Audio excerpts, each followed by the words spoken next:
Hey folks, it's John, the Salt and Pepper Prepper. You know, these portable vacuums like this, folks, are really awesome for my wife. She loves them. And they're constantly going bad. They'll keep sucking, but they won't keep rolling. The damn heads on them lock up. They don't work for some reason. They just go out on every four of them, all four of them, same problem. So I decided I'm going to look at them. So here's what I did. I separated this son of a bitch.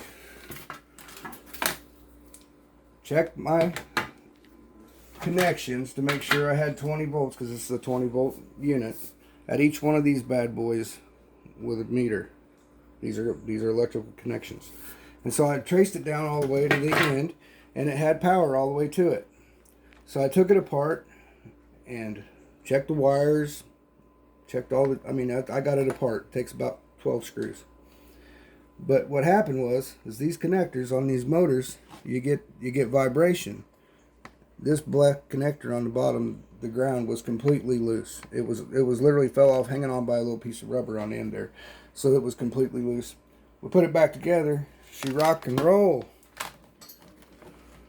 And I don't know about you, but I get tired of buying these damn things all the time.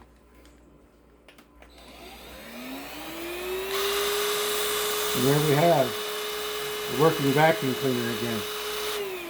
And I didn't have to go out and spend another $100 or $200 on one of these things for my wife. Guys, fix your vacuum cleaners.